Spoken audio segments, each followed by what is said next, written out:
प्रणाम। जय गुरुदेव। जय जय गुरुदेव। अभी मैं ह्यूस्टन में हूँ। ह्यूस्टन का बेल एयर। तो अभी तकरीबन 17-18 दिन यहाँ और रहूंगा। और इसके बाद फिर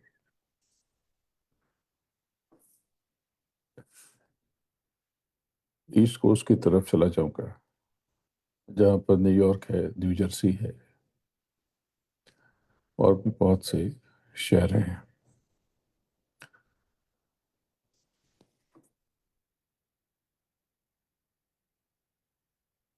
मानव तन, ये हमारा और आपका ये तन, ये बीता जा रहा, ये धीरे धीरे खत्म हो रहा, और कुछ समय के बाद ये समाप्त हो जाए। लेकिन अधिकतर लोगों ने अभी इसको ठीक से न समझा न जाना।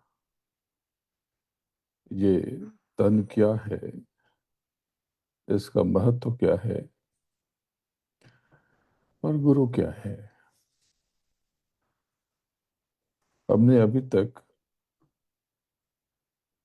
अधिकतर लोगों ने गुरु को भी ठीक से समझा नहीं। अगर गुरु को ठीक से समझ लेते तो बात बदल जाती।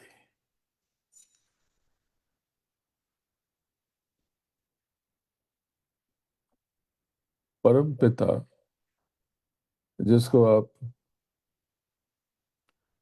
अनामी कहते हो, उसने विस्तार किया। उसने भिन्न भिन्न संसार किया।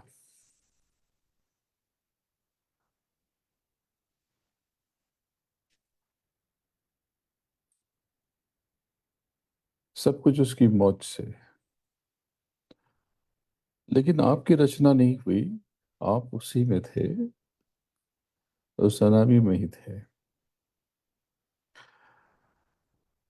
उस परम चेतना से जब उस अनामी ने स्वयं को घोषित किया, तो नामी कहलाया। उसका रूप स्वरूप प्रकट हुआ, और वो पूर्ण रूप से साकार होकर के पूर्ण ब्रह्म कहलाया।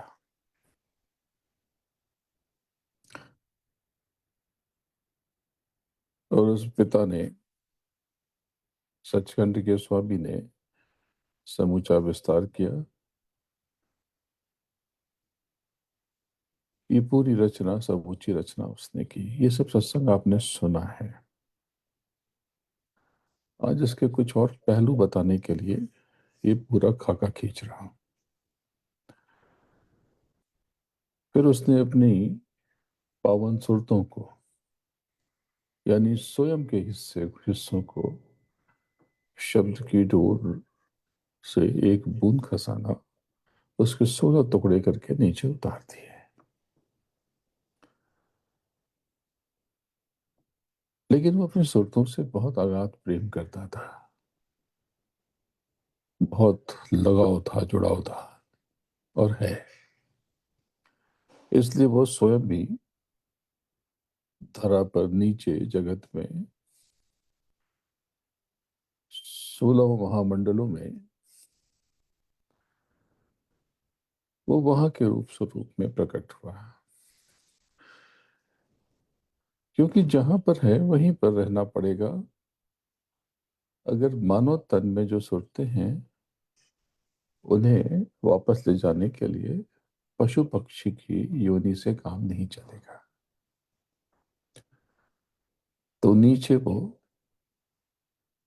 अलग अलग योनियों में, अलग अलग ब्रह्मांड के हिस्सों में वो अवतरित हुआ। उसके इस अवतरण को ही गुरु कहते हैं, सदगुरु कहते हैं। सदगुरु कोई देह नहीं है, कोई शरीर नहीं है, बल्कि सदगुरु प्रभु का वह रूप स्वरूप है जो आपको समीटने आया है, आपको अपने संग ले जाने के लिए आया है। तो संत न होते जगत में तो जल मरता संसार। संत यानी गुरु, सदगुरु हमेशा इस जगत में रहते हैं। यदि इस जगत में सदगुरु के चरण न होते तो ये पूरी सृष्टि काल और कर्म की त्रिपाप त्रिताप यानी आग, अगन, अग्नि में जल करके पीड़ादायक बन जाती।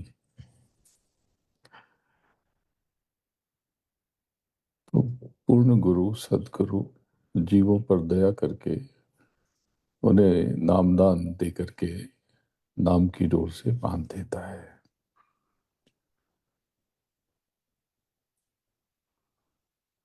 और उनसे कुछ न कुछ सेवा कराता है,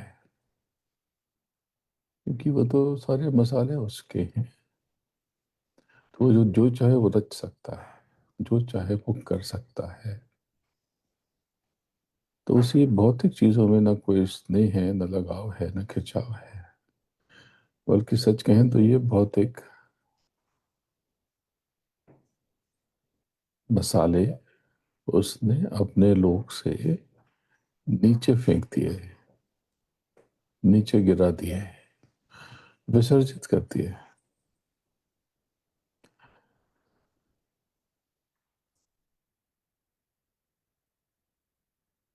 जीवों से वो सेवा कराता है, यहाँ कर्मों का विधान बना है, और सेवा करा करके वो सुरतों को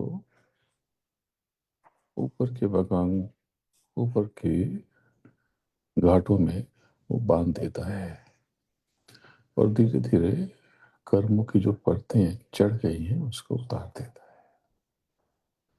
पूरे जीवन भर अनंतों अनंतों जन्मों और जीवन में वो ये करता रहता है।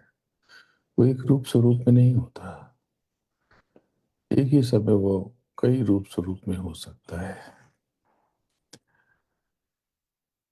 और जिसको जिसको उसने नामदान दिया, तो नामदान का अर्थ क्या है? वो नामदान यानी वो नाम की डोर पकड़ा देता है और उसके ऊपर छतरी की तरह तन जाता है। नामदानी जीवों पर वो सुरक्षा कवच की तरह खड़ा रहता है और अपने नामदानी सुल्तान को वो पूरी संभाल करता है। तो सदगुरु की, गुरु की, संतों की इस संसार में जो स्थिति है, ठीक वैसी है जैसे जेलों के बड़े बड़े अधिकारी होते हैं। जेलों के बड़े बड़े जो अफसर होते हैं, उनकी तरह वो कैदी नहीं होते, पर वो जेलों में आते हैं। वो जेलों में आते हैं, जेलें उनको बांध नहीं सकती। ड्यूटी लगी होती है उनकी, अपने कर्तव्य, ड्यूटी यानी कर्तव्य, कर्तव्य के पालन के लिए वहां पर वो आते हैं, कर्तव्य निभाते हैं और फिर चले जाते हैं।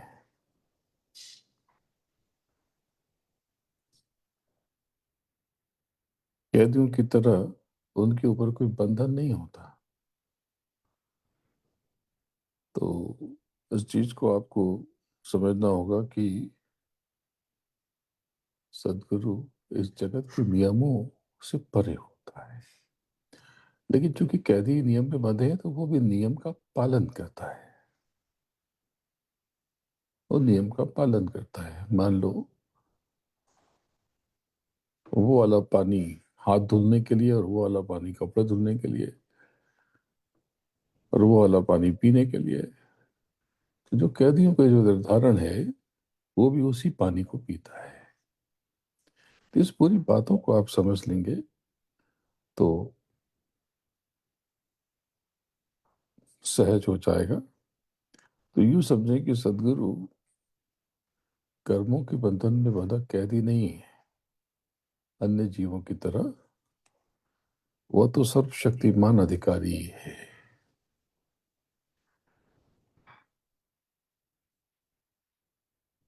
उनके लिए पंच भौतिक ये स्थूल देह कोई विशेष अर्थ नहीं रखती, ये उनके लिए बंधन नहीं है। वे जब चाहें इस देह रूपी कपड़े को उतार कर फेंक सकते हैं, जब चाहें पहन सकते हैं, जितने समय चाहें उतने समय तक रख सकते हैं। वो अपनी इच्छा अनुसार जरूरत के अनुसार इसे धारण करते हैं और उतार देते हैं। तो कुछ लोग कहते हैं कि वो इस धाम चले गए, शरीर भी चले गए। शरीर से अंत नहीं जाते, कोई अर्थ नहीं है, प्रयोजन नहीं है, ये शरीर वहां का है नहीं। वो था वहीं पर उसे विसर्जित कर दिया तो उसे उतार देते हैं। शरीर का अर्थ ही क्या है? जैसे अभी ये वस्त्र मैंने पहना है, अभी यहाँ पर सुबह के 10:15 बज रहे हैं, तो सुबह कोई और रात में कोई और वस्त्र पहने थे मैंने। सुबह सुबह उठा, साधन भजन जीवों की रक्षा उनकी संभाल करके थोड़ा सा पग यात्रा भ्रमण सुबह के भ्रमण पे चला गया, और फिर आया तो कल रात को ही विचार किया कि आप सबको संबोधित करूं, आप सबसे बात करूं। आज भी एक कार्यक्रम है, यहाँ के 3 बजे के बाद शुरू होगा, यानी आपकी रात की 1:30 बजे होगी या 2:30, कितने बजे शुरू होता है ये तो उपस्थिति पर निर्भर करता है। पर समय 3 बजे का है, 3 से 5 का। एक सीताराम फाउंडेशन है, वहां पर कार्यक्रम है, आज भी है कल भी है। कल बेलेर में ही यहीं नजदीक में ही कार्यक्रम है।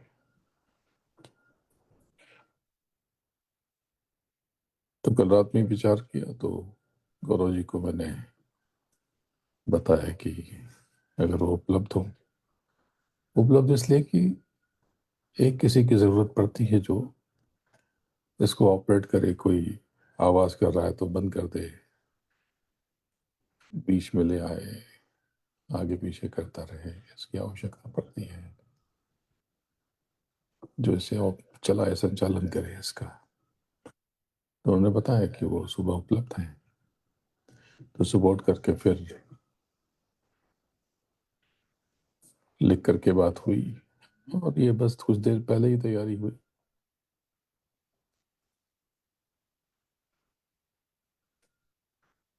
क्योंकि लोग गुरु को समझते नहीं है, इसलिए सोचा आज गुरु की भूमिका पर जरा सी बात कर ली जाए। आप गुरु को जानते ही नहीं हो, आप गुरु को एक व्यक्ति, एक शरीर समझते हो, और स्वयं को भी शरीर ही मानते हो।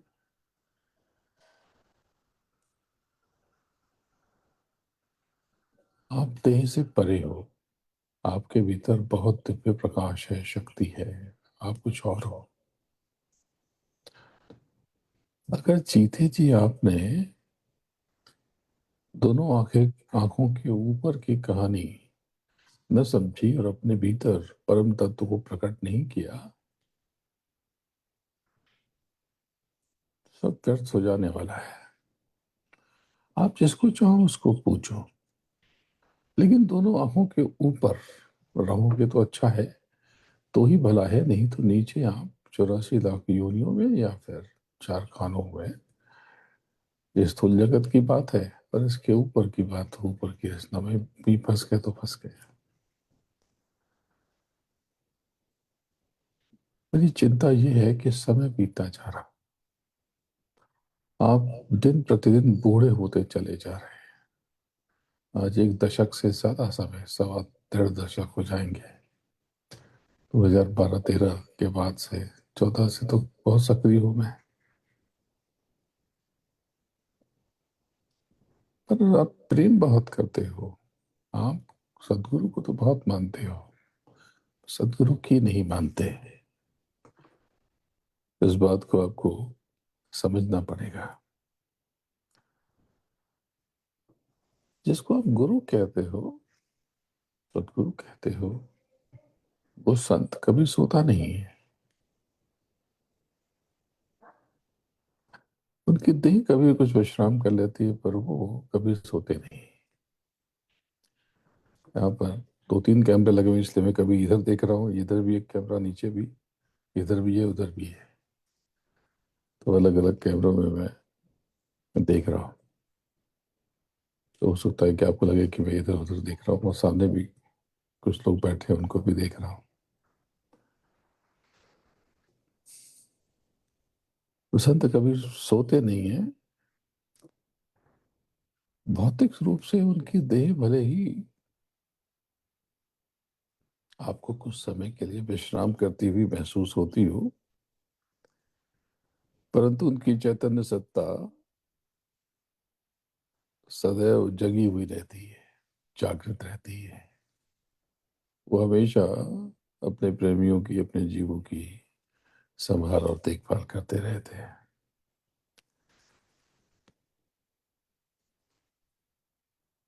जो अपनी सुरतों को अंतर के आकाश में ऊपर की तरफ खींचते रहते।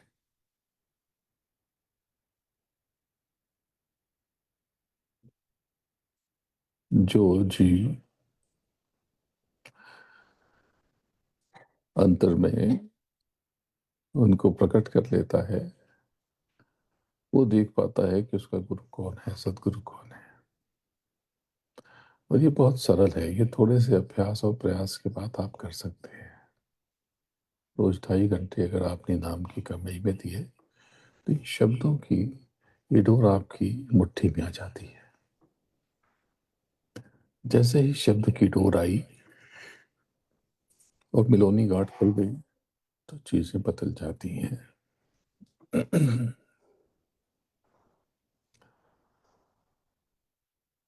जो जीव अपने भीतर गुरु को, सदगुरु को प्रकट कर लेते हैं, यानी शब्द को पकड़ लेते हैं, तो देख पाते हैं कि कैसे उनका सदगुरु उनकी रखवाली करता है, रक्षा करता है।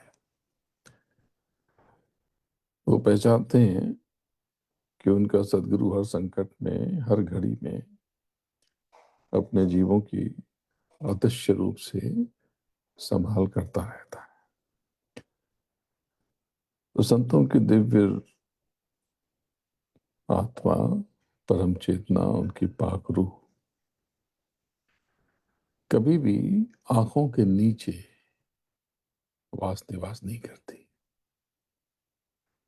ये आंखों, इसके नीचे उनसे कोई लिया देना नहीं है। नीचे की बात जानते सब है, वो जाते हैं और बता देते हैं आपको। इस भेद को आप बार बार बताया जा रहा समझ लो। तो आंखों के नीचे एक पिंड जगत है, और आंखों के ऊपर बहुत कुछ है। उनकी सूरत सदैव नेत्रों के ऊपर, आंखों से परे, तीजे चिन्ह उसके ऊपर रूहानी मंडलों में ही स्थित रहती है। वो तो केवल इस संसार में फंसी हुई सुरतों को, व्याकुल आत्माओं को थामने के लिए, संभालने के लिए नीचे कुछ समय के लिए आते हैं, फिर देह खाली करके चले जाते हैं, फिर चले आते हैं, फिर चले जाते हैं। और अत्यंत धीरज से, धैर्य के साथ, स्नेह से, प्रेम से वो सुरतों को ऊपर की तरफ खींचते रहते हैं। तो अभी जैसे मैंने कहा कि अक्सर लोग ये कौतुक करते रहते हैं, सवाल करते रहते हैं कि गुरु कहाँ चला जाता है, वो निज धाम चले गए या कहाँ चले गए। जो मैंने कहा कि लोग समझते हैं कि देह के साथ चले गए, ऐसा शरीर चले गए, कहीं कैसे उद्धरण मिलते हैं। कुछ महात्मा शरीर के साथ ओझल हो गए, तो एक चीज समझ लो कि सदगुरु को इस मिट्टी की देह से क्या काम। इस मिट्टी की देह का कोई औचित्य नहीं है, कोई सरोकार नहीं है। देह तो बस एक माध्यम है, मीडियम है। इस जगत में आपसे रूबरू होने का एक जरिया है। उनकी वास्तविक जो सत्ता है वो शब्द स्वरूप है। शब्द, नाम।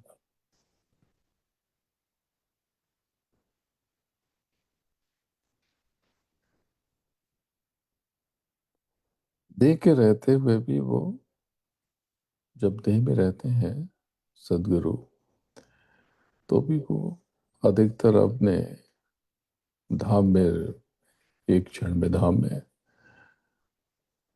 अकाल तक पहुंच जाते हैं। यहाँ रहते हैं, यहाँ भी रहते हैं, वहां भी रहते हैं। और देह छूटने के बाद भी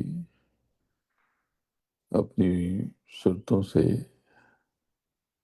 उनका राब्ता रहता है। जब तक वो जीवों को ले नहीं जाते वो थमते नहीं है। तो इस बात को आप समझ लो कि जो कुल मालिक है वही सदगुरु है। तो वह जीव इस संसार में धन्य है जिसके हृदय में सदगुरु का बीज पड़ गया, लगाव पैदा हो गया। धन्य है वो सूरत जिसकी सूरत इस संसार के मोह अंधकार में रह करके भी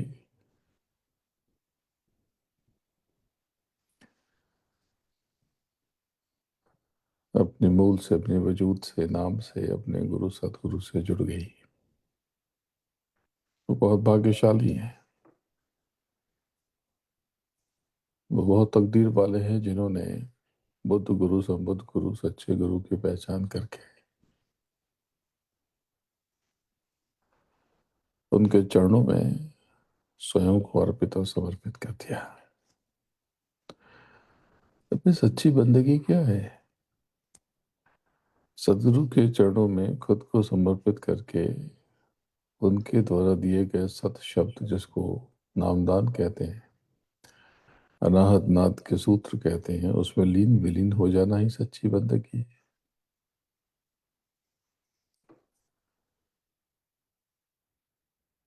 अपने मालिक से प्रेम करने की सच्ची प्रेम युक्ति यानी शब्द योग को, शब्द को, नाम को अगर अपने भीतर तलाशा जाए तो जीवन सफल हो जाए।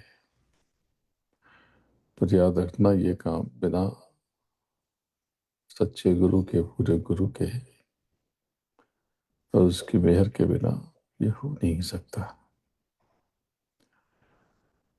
सदगुरु से सच्चा प्रेम करके ही रूहें, आत्माएं, सुरतें अपने असली घर, अपने निज धाम जा सकती हैं, पहुंच सकती है। आपकी सूरत, आपकी आत्मा उस परम चेतना का, महाप्रभु का, सदगुरु का अंश होकर के भी उससे जुदा क्यों है? क्योंकि आपको अपना बोध नहीं है, अपना परिचय नहीं है। आपकी आत्मा पांचों तत्वों और तीन गुणों यानी सत्व, रज और तम, इनकी आठ कड़ियों यानी अष्टमी के जाल में फंसी हुई है। इस भूल भुलैया और भ्रम के पर्दे से बाहर निकल के अपने भीतर पूर्ण ब्रह्म का दर्शन करना ही असली काम है। इस आंतरिक घट रामायण में आपकी देह ही देव की है और वासुदेव आपके प्राण है। तो भीतर जो छिपा है वो सूरत यानी आप स्वयं। और जब आप अपनी अंतर्मुखी साधना से, नाम की कमाई से इस मर्म को जानेंगे तो आप अपने मूल का, अपने सदगुरु का, पूर्ण ब्रह्म का बोध कर सकेंगे। कुछ बातें आप समझ लो। जब आप नामदान लेकर के आप अंतर्मुखी होते हो, तो ये जो सहस्रार है, इससे ऊपर उठते ही, ये आज्ञा चक्र और ये सहस्रार से ऊपर उठते ही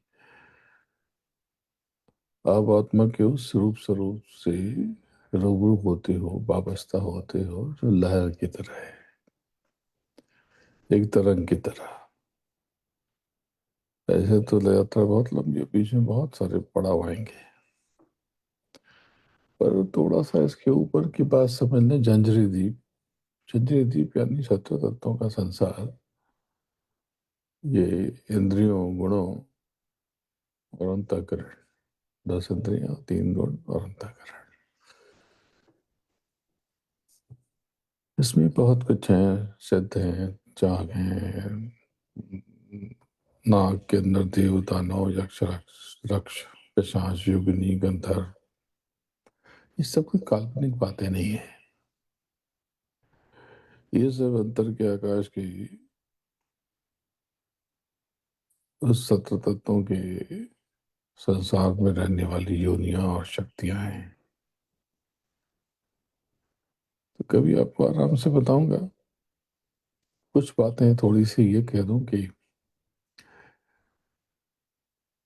आप शोध करोगे तो ये सब समझ जाओगे।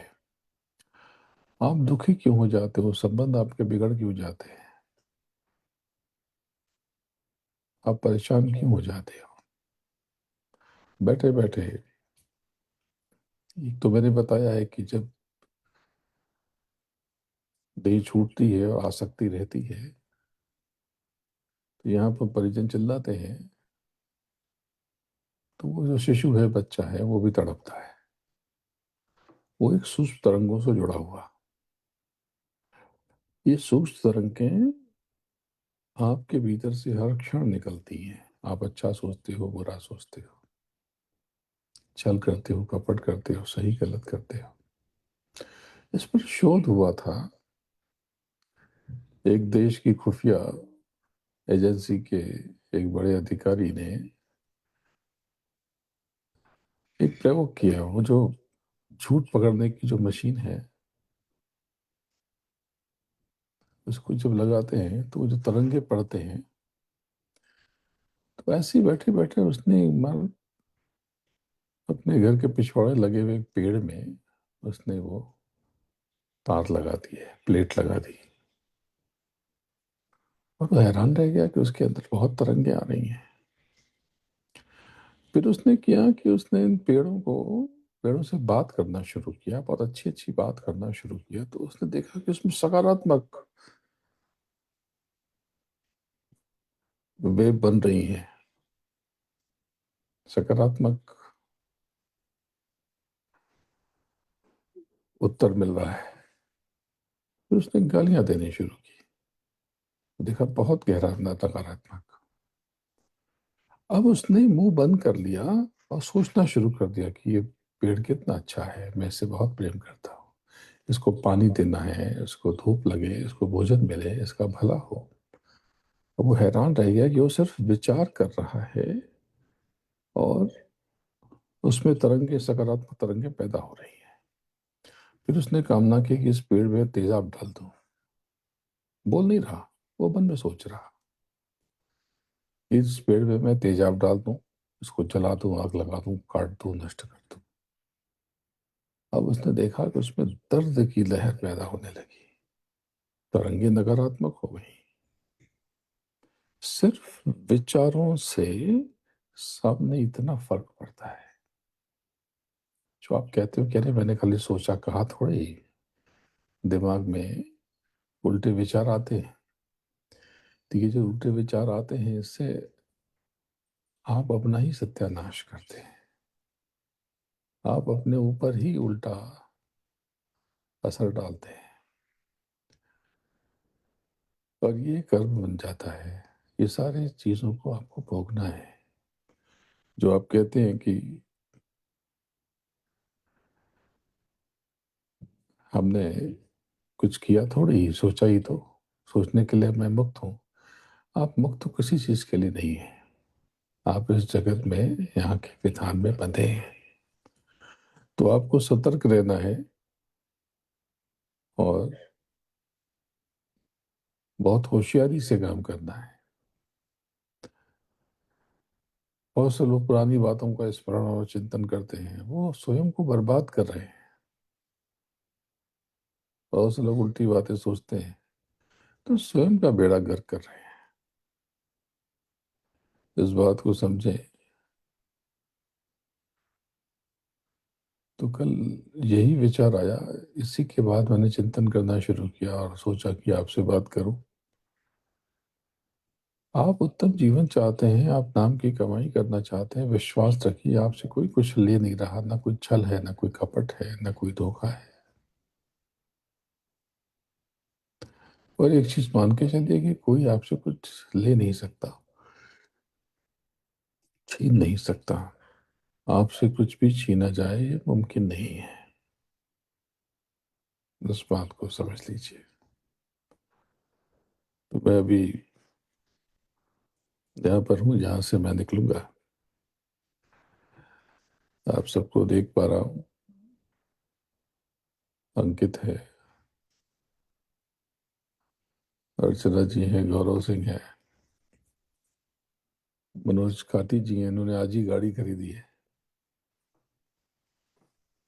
एक गाड़ी लेकर के आए, तो मुझसे पूछ के लाए। तो बहुत से लोग ये कहते हैं कि ये तो पुरुषोत्तम मास है, अधिक मास है, इसमें क्या चीज़ खरीदनी चाहिए। मैं बार बार समझाता हूँ, ये अशुभ काल नहीं है। ये जो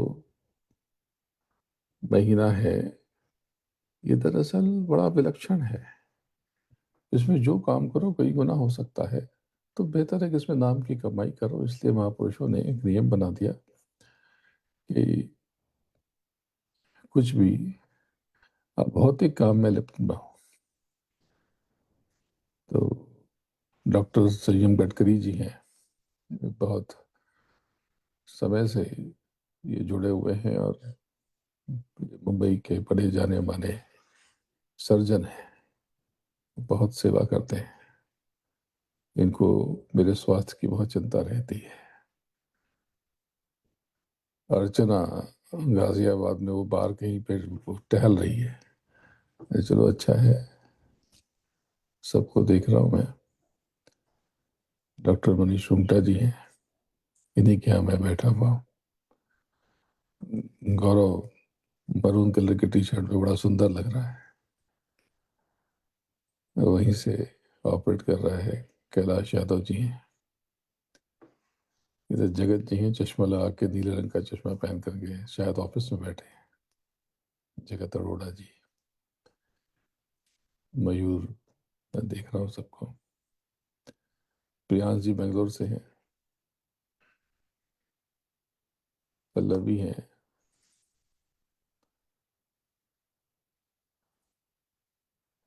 वाणी जी हैं, सत्यजीत वाणी, सुधीर चौहान जी हैं, तेजस जी हैं, तुषार कार्ते जी पुणे से, उदयवीर दिल्ली में। पिछली बार जोड़े नहीं थे तो मैंने आज इनको अलग से मैंने कहा कि आ जाओ भाई, तुम सबके परिवार के साथ बैठे हैं, बहुत प्रेम है। सुधीर चौहान जी भी बाहर है, रुक के सत्संग सुन रहे हैं। आशा वर्मा जी, इनको बहुत प्रेम है मुझसे। मुझे इनको अजमेर में मैं इनके पास रहा था, बहुत सेवा की। नाम की कमाई में लगी रहती हैं, थोड़े चिंतित हो जाती हैं, परेशान हो जाती हैं जगत के झमेलों में, लेकिन फिर भी बड़ा अच्छा है। बाबू साहब है, बाबू साहब को तो आप सब जानते हो, अविनाश पाटिल जी, उनका बेटा, उनकी देवी जी, सब लोग बैठे हैं।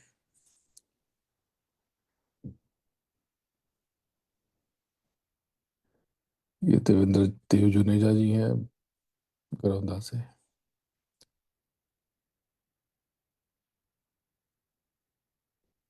जी सर पे कपड़ा बांध के लगता है ये तो प्रजापति जी लग रहे हैं, बेंगलोर वाले। हाँ,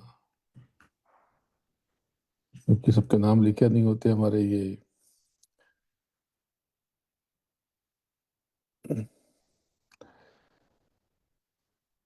ये बनारस में बैठे हैं और पूरे पूरे हिंदुस्तान में इन्होंने दीवार पर लिख दिया है, जो भी लिखा है अकेले दम पे एक आदमी अगर प्रचार कर रहा है कि ये इनका पूरा परिवार बहुत स्नेह करता है, मैं इनसे बहुत प्रेम करता हूँ। सुरेखा पाटिल जी हैं, योगेंद्र, ये भी बहुत जिम्मेदारी से बहुत काम करते हैं। आपकी सेवा वेवा सब संभालना वालना सब देखभाल करते रहते हैं बाबू साहब के निर्देश पर। आंचल जी हैं, बलवंत सिंह जी हैं, भूषण जुनेजा जी, विजय दीक्षित जी, दीपक मौर्य, सबको मैं देख रहा हूँ। सबका नाम तो नहीं ले पा रहा, लेकिन केशव, ये ये छड़ी निगाहते आते ये केशव ने ये लेकर के आया था। जो पहले आप देखते थे वो ये नहीं है, ये दूसरी है, ये बहुत शीतल है। मनोज जी लेकर के आए थे, केशव मनोज जी। सरोज रुंगटा जी हैं, वो सबके आपको दर्शन कर पा रहा हूँ। तो बस ये एक चीज गौरी है, गौरी वाणी, पता नहीं पुणे में है कि भुसावल में है।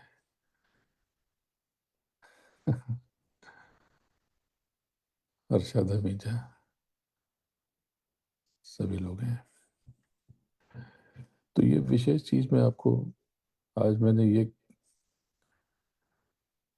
कहने के लिए इकट्ठा किया कि अपनी चिंतन को, विचारों पर काबू रखो। कुछ भी,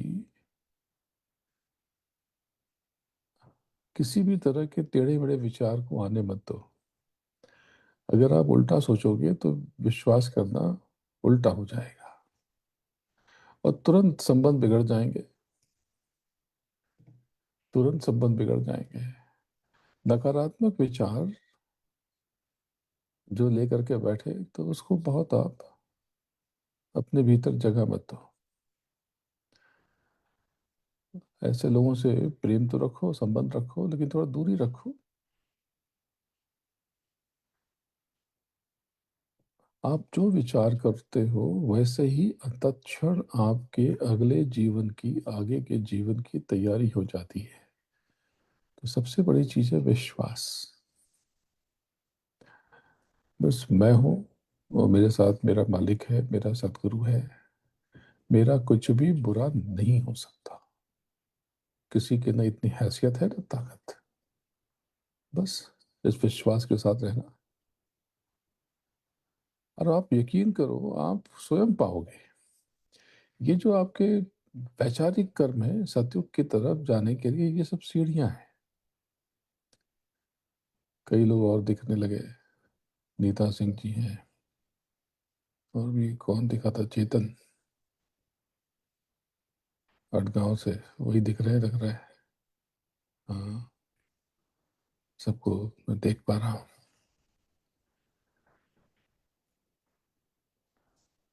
उल्टा सोचने से जीवन सीधा नहीं हो सकता। अभी रविंद्र आश्रम जी आ गए, बड़ी सेवा करते हैं, पुलिस में है, मुंबई में। तो ये सारे लोगों को मैं देख रहा हूँ, और भी बहुत सारे नाम हैं जैसे जैसे नजर आएंगे, क्योंकि बहुत लोग हैं आज। पुष्पा चौधरी, और बहुत जगह तो मोबाइल के नंबर ही लिखे होते हैं, और वो बंद होता है तो मैं देख नहीं पाता, चेहरा पहचान नहीं पाता। चेहरा ही नहीं दिख रहा तो पहचानूंगा कैसे। नियमित रूप से साधन भजन बहुत जरूरी है। साधन भजन से आपके भौतिक संकट भी कट जाते हैं। सेवा खूब करो। आप धनी वानी बनना चाहते हो, कोई किसी और चीज की जरूरत नहीं है, नीचे के आंखों के नीचे की साधना की कोई जरूरत नहीं है। देखो, आपसे जो यज्ञ कराया जाता है वो कर्म है, बहुत बड़ा कर्म है। तो आपके लिए जो आवश्यक है वो सब तो करा दिया मैंने। अरे 10 मिनट के लिए अगर आप वहां पर आ जाते हो, सेवा करते हो, तो आप इस जीवन की आपकी बहुत सारी चीज़ें मैंने पूरी कर दी, और आप 11 दिन तक अगर वहाँ पे हो तो आपको पता नहीं कि अगर आपके नाम की कमाई में कोई भूल चूक भी रह गई, तो आपके लिए बहुत सारी तैयारियां कर दी गई हैं। और एक बात समझ लेना, सदगुरु ने जिसे पकड़ लिया है, आप उससे सीधे जुड़े रहो न रहो, वो आपको ऊपर आपके घर आपके धाम पहुंचा के ही मानेगा। वो आपको लेके ही जाएगा। आप पूरे विश्वास के साथ है ना, जगत की चीजें चाहिए तो मैं तो कहता हूँ कि सेवा खूब करो, पानी पिलाओ, भोजन कराओ, तन से सेवा करो, मन से सेवा करो, धन से सेवा करो। सेवा का भाव रखो, न कर पाओ कुछ, इच्छा ही करो अंतर में कि काश मैं कुछ कर पाऊं। आप निर्बल हो, आप शक्तिहीन हो, आपके पास धन भी नहीं है, भाव तो रख सकते हो। मंजिल न दे, चिराग न दे, हौसला तो दे। किसी को देखो दुख में, उसको सत्संग की सूत्र बताओ, उसको सत्संग कहीं चल रहा होगा यूट्यूब में या कहीं पर भी वीडियो होगा, सुना दो उसे, संगत से जोड़ो, दया हो जाए उसको। इतना तो कर ही सकते हो। घूम घूम के उनकी तरह प्रचार मत करो, लेकिन कम से कम जो आपके संपर्क में आए उसके भीतर तो लौ जगा ही सकते हो। अपने प्रभु की, अपने मालिक की बात तो उसे बता ही सकते हो। आपके जीवन में जो परिवर्तन आया और लोगों के जीवन में जो परिवर्तन आया, उसकी कथा और गाथा तो सुना ही सकते हो। आप सबके जीवन में कितना बड़ा परिवर्तन है, आपको अंदाजा भी नहीं है। कोई कितना भी बड़ा हो, आपका वो अहित नहीं कर सकता। करीब 4 महीने पहले की बात है, 4-5 महीने पहले की बात है। एक व्यक्ति देख पर किसी ने नकारात्मक दृष्टिपात किया, उसकी हरकतें उसका सत्यानाश करने लगी। लेकिन उसके ऊपर ऐसी दया हुई कि वो जो उल्टी चादर थी वो सब छट गई। उल्टे बादल, काले काले बादल छा गए थे जीवन में। अब पूरा परिवार तनाव में फंस गया था। ऐसे तो कितने उदाहरण हैं, आप सबके आसपास हैं। फिर भी आप समझ नहीं पाते हो, आप खुद को इस परेशानी में फंसा हुआ महसूस करते हो, तो बहुत बड़े बेवकूफ हो आप, बहुत बड़ी भूल कर रहे हो। आप सुरक्षित हो, संरक्षित हो, आपको चिंता करने की जरूरत नहीं है।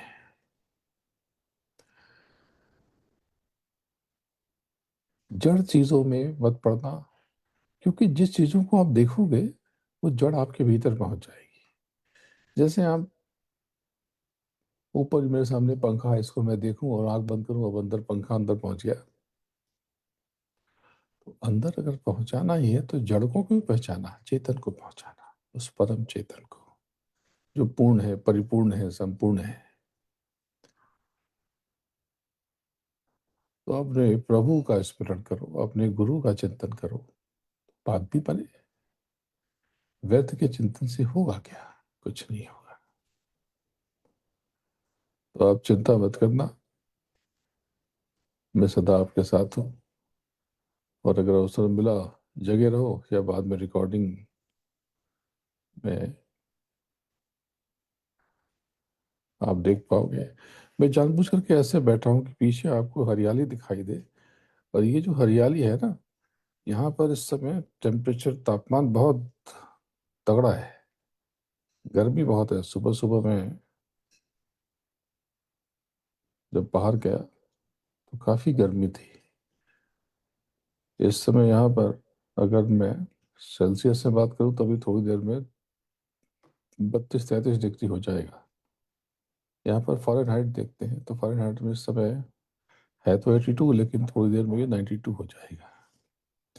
तो ये मैं समझना कि यहाँ पर बहुत सर्दी है, गर्मी बहुत है, आपके यहाँ से ज़्यादा गर्मी है। तो कमोबेश अभी मुंबई में जो गर्मी है, मुंबई में इस समय 88 डिग्री फ़ारेनहाइट में है, तो वो थोड़ी देर में उससे ऊपर यहाँ हो जाएगा। यानी सेल्सियस में अभी है 31 डिग्री, यहाँ पे भी 28 डिग्री है, 33 डिग्री हो जाए। तो वो जो प्रभु है, जो गुरु है, सतगुरु है, उसे हर जगह सारी सूरतें उसी की है, सारी सूरतें उसी की है। उसके लिए सारी सूरतें बराबर है। जैसे आप हो, वैसे यहाँ के कीड़े मकोड़े हैं, ये पेड़ पौधे हैं। उसके लिए फिक्र का विषय ये मानव नहीं है। मानव तन में तो जो है, जो मानवीय आप चित्कार करते हो, शोर बचा, ये जो तबाही की बात हो रही, ये तो बहुत थोड़ी है। पूरे गुरु और सदगुरु को जो चिंता है, वो इतनी सारी योनियों में जो आत्माएं पड़ी हैं उसकी है। तो आज शनिवार आपका खत्म हो रहा, यहाँ पर शुरू हो रहा। मैं बस थोड़ी देर में आगे के कार्यक्रम के लिए रवाना होऊंगा। आप सबको देखा, बहुत सुकून मिला, बड़ा अच्छा लगा। तो ये कैमरा, ये यहाँ पे, इससे आप इससे मुझे देख रहे हो, मैं आपको नीचे, इसके नीचे जो स्क्रीन है, एक और स्क्रीन मैंने खोल रखी है ऐसी, ये मैं इसमें आपको देख रहा हूँ। क्योंकि ये तो छोटी स्क्रीन है, तो मैं बड़ी स्क्रीन मैंने खोल रखी है, तो इसलिए आपको लग रहा होगा मैं नीचे देख रहा हूँ। हाँ, वो इसके नीचे रखी है, तो मैंने थोड़ा इसको ऊपर रख लिया, नीचे कुछ किताबें रख दी है। देखो, एकदम पारदर्शी तरीके से मैं बात करता हूँ, जैसे रहता हूँ यही आपको सिखाता हूँ, यही आपको बताता हूँ।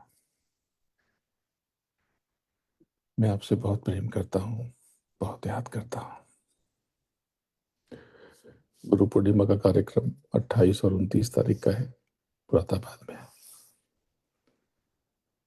पश्चिमी उत्तर प्रदेश का मुरादाबाद, जो दिल्ली के रामपुर के नज़दीक है, बरेली के नज़दीक है। आप सब वहाँ पहुँचे। बहुत छोटा कार्यक्रम है, 27 की शाम से शुरू हो सकता है, 28 को कार्यक्रम होंगे। 29 के कार्यक्रम में थोड़ा सा बदलाव है। अमूमन हम लोग सुबह पूजन करते हैं, और उसके बाद 10, 11, 12 बजे सत्संग होता है, और एक सत्संग शाम को होता है। तो इस बार थोड़ा परिवर्तन हो रहा, कि सुबह के सत्संग के, सुबह के पूजन के तुरंत बाद ही सत्संग सुबह का हो जाएगा, और उसके बाद दोपहर का सत्संग करके आप सबको निहार करके, आप सबसे बात करके, मैं शाम तक, मुझे नवी मुंबई के लिए जाना है, तो रात की 11 बजे की फ्लाइट मैं लूँगा। तो मैं 2, 3 बजे तक गुरुधाम पहुंच जाऊंगा, 3, 3:30 बजे तक, अलग सुबह। क्योंकि आसपास के भुसावल से काफ़ी लोग, सारे, बहुत सारे प्रेमी, और आसपास के सारे प्रेमी वहाँ पर इकट्ठा होते हैं। तो अब बहुत से लोगों ने कहा, अरे आप ये प्राकट्य दिवस आप चले जाएंगे।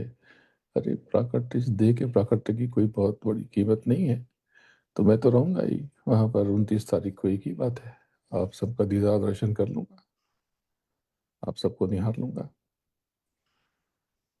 तो वहीं पर आपसे संवाद हो जाएगा, और फिर 2, 2:30, 3 बजे, जितने बजे भी वहां पर आप सब तय करेंगे, सत्संग करके आप सबको निहार के, फिर दोपहर के, शाम तक मैं वहां से निकल जाऊंगा, दिल्ली चला जाऊंगा, और वहीं से मैं आगे चला जाऊंगा। आप सबको बहुत याद करता हूँ। आप सब आनंद से रहें, सुरक्षित रहें। आप सब सुरक्षित हैं, ये बताने के लिए समय समय पर मैं आपको जगाता रहता हूँ, हिलाता रहता हूँ। आप अकेले नहीं हैं, और मैं बहुत प्रेम करता हूँ। आप जब आंख बंद करके बैठेंगे तो मेरे प्रेम का अतिरेक, उसकी अगाध सीमा को, उसकी पराकाष्ठा को महसूस कर सकेंगे।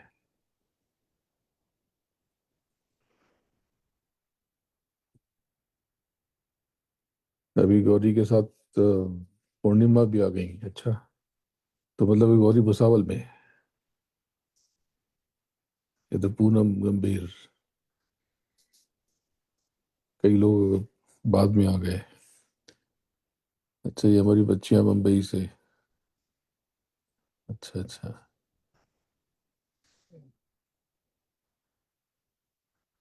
जब भी मुंबई का कार्यक्रम होता है तो हमारी बच्चियां सबसे आगे रहती हैं।